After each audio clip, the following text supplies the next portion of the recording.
Hello everyone, मैं love Shukla. नमस्ते। आज हम लोग पढ़ेंगे हार्वेस्टिंग क्या होती है, सीलोस क्या होते हैं, ग्रेनरीज क्या होती है, एनिमल हस्बेंड्रीज क्या होती हैं, ठीक है।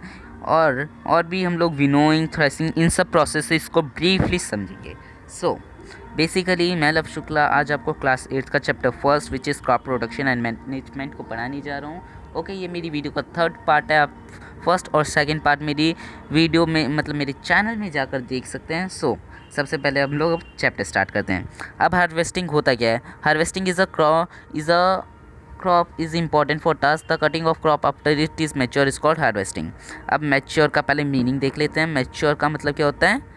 जो पूरी तरीके से उग गया हो। अब वो क्रॉप जो कि पूरी तरीके से उग गई हों, ठीक है, वो क्रॉप्स जो जिनमें हम लोगों ने पहले प्रिपरेशन कर रखी हो, उनकी सीड्स की उनमें सोविंग कर रखी हो, उनमें वाटर इरिगेशन कर रखी हो, और बाद में जो हमें क्रॉप्स मिलती हैं उन्हें कट करना, ठीक है, उन्हें काट देना, उसे कहते हैं हार्वेस्टिंग। उससे हम लोग कटाई भी कहते हैं। वैसे बेसिकली गाँव में जो लैंग्वेज यूज़ होती है उसमें। अब आगे बढ़ते हैं। In harvesting crops are pulls out और cut close to the ground. जो हार्वेस्टिंग होता है उसमें हम लोग क्रॉप्स को कट करते हैं, क्लोजली कट करते हैं। ये आप देख सकते हैं, ये जो सिकल है इसकी हेल्प से हम लोग क्रॉप्स को कट करते हैं। ओके, अब नीचे चलते हैं। Harvesting in our country is either done by manually by sickling और by a mechanical called harvester. In the harvesting crop the grain seeds need to separate from the chaff, ठीक है। अब जो हमारी कंट्री है, हम लोग हमारी कंट्री में किससे हार्वेस्टिंग करते हैं? सिकल से। सिकल मतलब मैंने आपको अभी डिफाइन किया। इस टूल को क्या कहते हैं हम लोग? शिकल, ठीक है।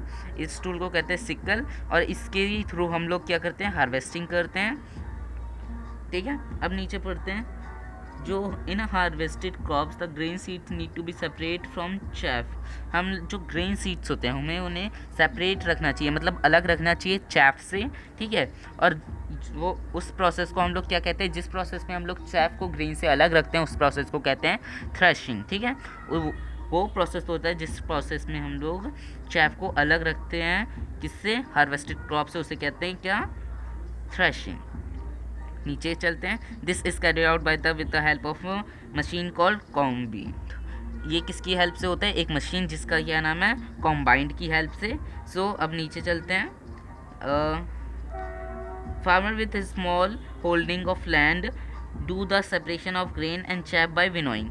अब जो फार्मर्स होते हैं उन फार्मर्स के लिए ये टेक्निक, जिनके पास छोटी क्रॉप्स है, मतलब जिनके पास छोटी लैंड है और वो उसी में कल्टीवेट करते हैं अपनी क्रॉप्स, वो क्या करते हैं? वो अपनी सीड्स, जो भी उनकी जो क्रॉप्स होती है, उसे चैप से कैसे सेपरेट रखते हैं? विनोइंग के थ्रू, ठीक है। ये देखिए, ये जो मशीन दिख रही है इसे कहते हैं विनोवर, ठीक है। इस पूरी मशीन को विनोवर कहते हैं, और जब हम लोग ये विनोइंग प्रोसेस परफॉर्म करते हैं तो उसे क्या कहते हैं? विनोइंग। अब आगे बढ़ते हैं। स्टोरेज। अब हमने सबसे पहले देखा प्रिपरेशन ऑफ सीड्स हो गया, उसमें हम लोग हार्वेस्टिंग कर चुके, और पहले तो हमने सबसे पहले तो उनमें सोविंग करी थी, देन इरिगेशन करी, प्लफिंग करी, सब कुछ कर चुके, ठीक है। अब लास्ट में जब पूरी क्रॉप्स अच्छे से कट चुकी है, सब कुछ हो चुका, अब उसे क्या करना होता है? स्टोर करना होता है, ताकि हर एक दुकान पर पहुंचाया जा सके, ठीक है। अब नीचे पढ़ते हैं इसका process. Store of produce is an important task. If the crops grains are to be kept for long time, they should be safe from moisture, insect, rates and microorganism. अगर हम लोग क्रॉप्स ग्रेन्स को एक long time के लिए रखेंगे तो वो क्या हो जाएगी? वो मॉइस्चर में आकर ख़राब हो जाएगी इंसेक्ट और बैक्टीरियाज के इफेक्ट से, ठीक है। The fresh crops had to be more moisture. It is freshly harvested crop grains and store without drawing.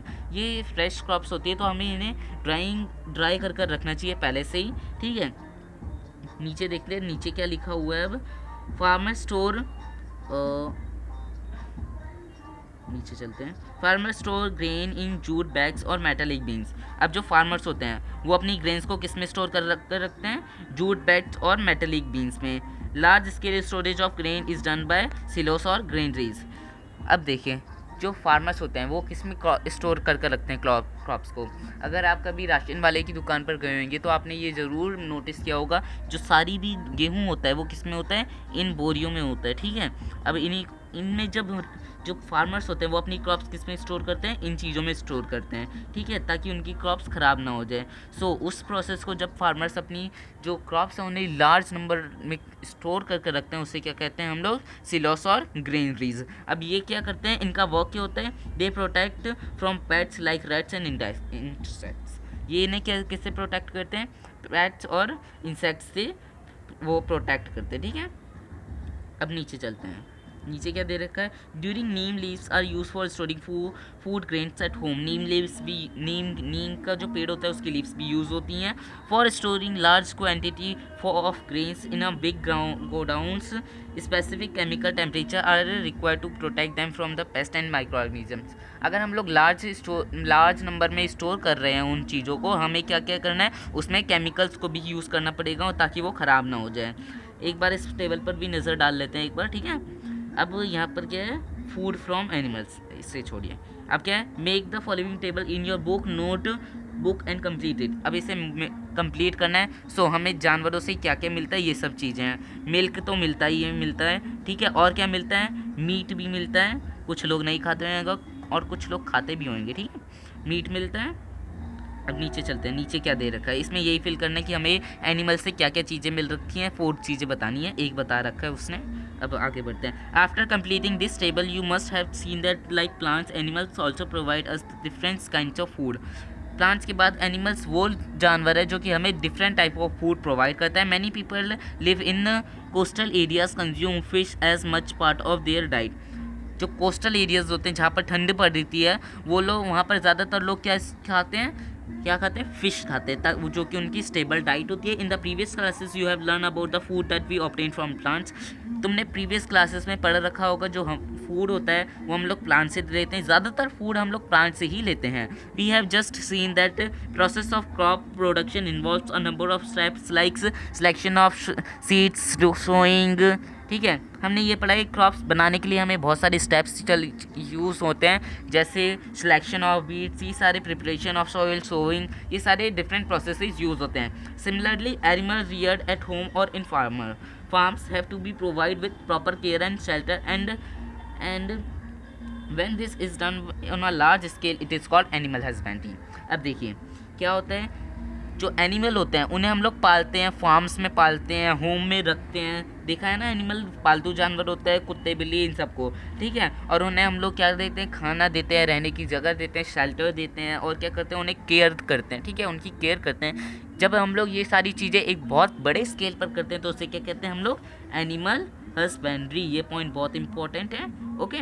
अब यहाँ पर में भी शायद से हमारा चैप्टर ख़त्म हो चुका है, ओके। सो बाकी की चीज़ें हम लोग नेक्स्ट क्लास मतलब नेक्स्ट चैप्टर स्टार्ट करेंगे which is micro organism and friend and foe, ठीक है। सो मेरी चैनल को सब्सक्राइब लाइक करना भूलना मत, और अगर आपको कोई भी डाउट हो तो मेरे को डिस्क्रिप्शन या फिर कमेंट बॉक्स में ज़रूर लिख कर बताना।